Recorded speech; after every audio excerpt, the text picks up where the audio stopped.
Don't forget to subscribe, and turn the notifications. We upload daily. And check the source of this video to view all the images and videos if there was any.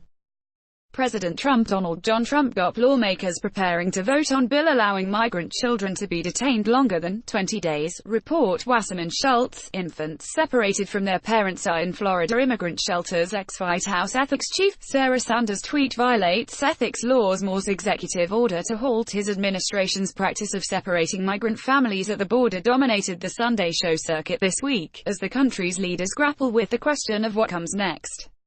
Lawmakers and former White House officials weighed in on the immigration debate and Trump's newly signed order, which sought to quell sharp criticism of his administration's zero-tolerance policy that led to more than 2,000 migrant families being separated.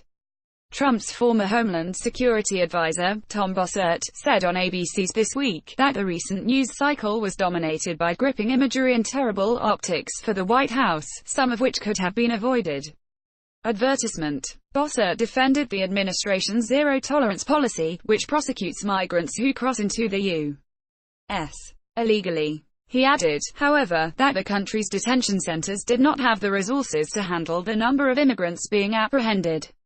Although it's an understandable and righteous decision to prosecute any illegal entrant into the country, almost from the outset, we didn't have the capacity to detain these children, together or separately, he continued. The Trump administration drew widespread criticism this week as images surfaced of migrant children detained in caged holding centers and audio of children crying for their parents reverberated from social media to the House floor. Hoping to tamp down the growing wave of bipartisan outcry, Trump signed an executive order on Wednesday undoing his administration's practice of separating migrant families at the southern border. The order, which allows most migrant families to be detained together, left a flurry of questions for families who had already been separated and for those facing an indefinite waiting period for a future court date. Bossert said Sunday that he doesn't believe the order will survive 3 weeks, because it clashes with a 2015 ruling from a circuit court. The judge called former President Obama's policy of detaining children and parents together inhumane. There is no way this executive order survives first contact, because her view of President Trump will be harsher, he continued. Current law states that the federal government cannot keep children in immigration detention centers for more than 20 days. The decades-old provision, known as the Flores settlement, has prompted lawmakers to seek legislation that would circumvent the rule in line with the president's executive order. I think the White House has not been clear on how bad the Flores settlement is. Sen. James Lankford, Arokla, said on NBC's Meet the Press. In light of Trump's latest executive order, GOP lawmakers are reportedly readying a narrowed immigration bill that would allow migrant children to stay in detention centers with their parents beyond that period. The news comes days after the House postponed a vote on a compromise immigration bill led by a group of centrist Republicans. The vote is expected to happen next week.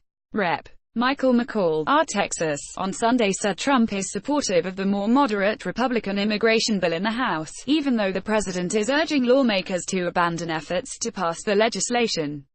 McCall told Fox News Sunday that he spoke with the White House on Saturday, and that Trump is still 100% behind us. Trump, however, tweeted on Friday that Republicans should stop wasting their time on immigration until after we elect more senators and congressmen, women in November. Rep. Luis Gutierrez Deal, meanwhile, charged Trump with using immigration rhetoric and cruel, inhumane policies to gin up his political base ahead of November's midterm elections. The president uses words like the breeders in sanctuary cities. They're protecting breeders. He said yesterday, they come to infest. I mean, these are the kinds of words that the Republican Party and this president uses, Gutierrez said on ABC's This Week. And he doesn't use it as immigration policy, he doesn't use it as border control policy, he uses it as an issue in order to energize his political base for the midterm elections. It's wrong to separate babies, to use cruel, inhumane policies in order to gin up your political base, he continued. Lawmakers have also criticized Trump for attempting to lay blame for his administration's policy on Democrats.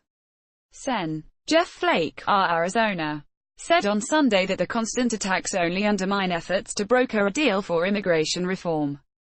Congress has to fix this. And what's bothersome is the president's rhetoric about the Democrats and their unwillingness to have any type of border security or control, Flake said on ABC's This Week. Flake, who is retiring in January, noted that Democrats have voted in the past to support billions of dollars in funding for border security enhancements.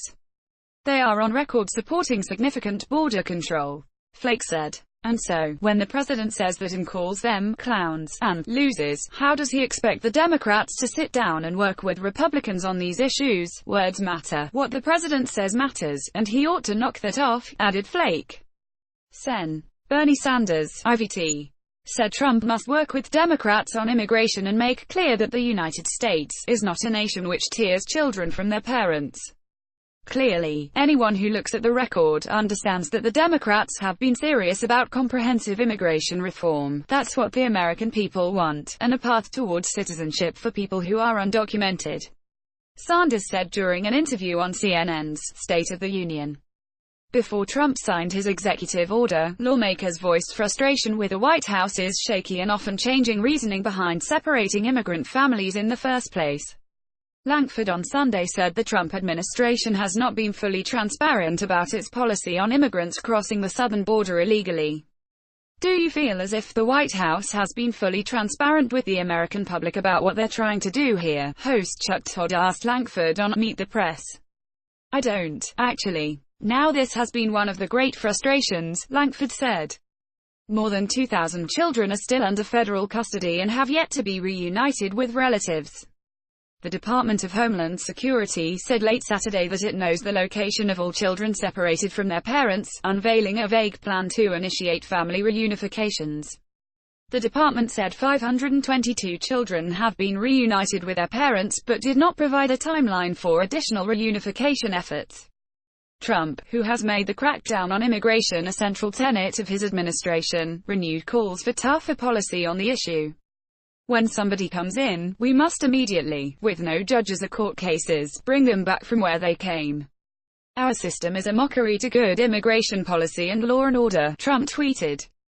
Our immigration policy, laughed at all over the world, is very unfair to all of those people who have gone through the system legally and are waiting online for years. The president's call to eliminate due process from deportation cases is likely to draw pushback from critics and immigration advocates.